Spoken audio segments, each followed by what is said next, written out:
to the dish, everyone. So glad you're joining us for another week. And now with all the weather changes, one other change that we can count on is how it affects our bodies. And so I want to set some things straight and really help us understand what the difference is between maybe a common cold and some allergies. And here to help us do that is Dr. Betty Wray. Thank you so much for being here. Now, you're representing Augusta University as well as the Medical College of Georgia. Correct. So we appreciate you being here. So before we get started, I want to give everybody a little bit of a background on who Dr. Betty Wray is.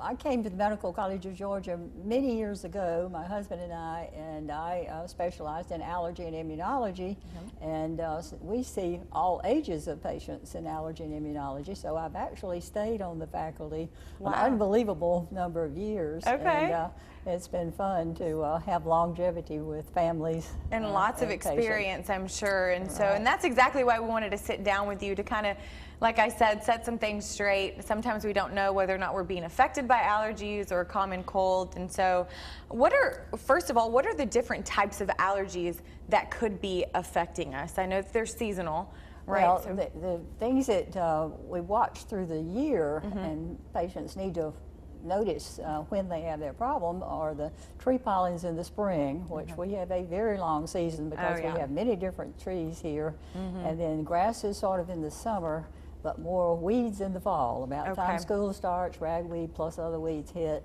and they're with us until frost, which is usually after Halloween, and then in the wintertime, the dust mite and the indoor things are the main problem, although they are with us all year. So some patients have problems, symptoms all year. Wow. And others, though, really notice it specifically during those times. During certain seasons.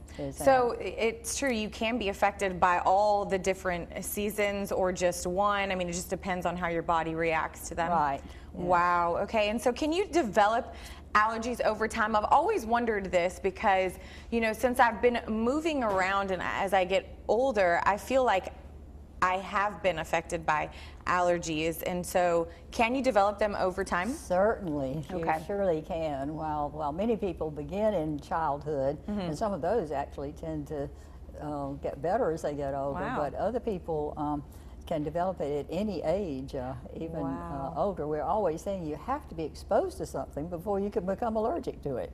So in some ways that makes sense. Wow. So you can either be the really lucky one where it goes away, or on the other side of it where you develop them, right? And so let's see, what is the difference? Now, this is an important question I know that maybe a lot of people have, is what is the difference?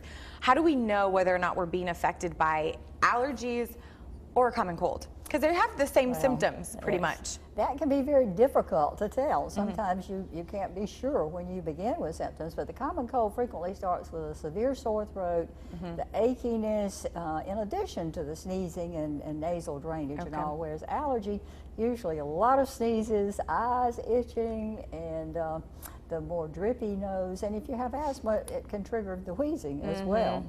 And we sometimes say that allergy is like a cold that doesn't go away. So the cold's going to be over in 5 to 7 days, but the allergic symptoms, they stick around. Sorry, guys. Then you begin to think this may be something else.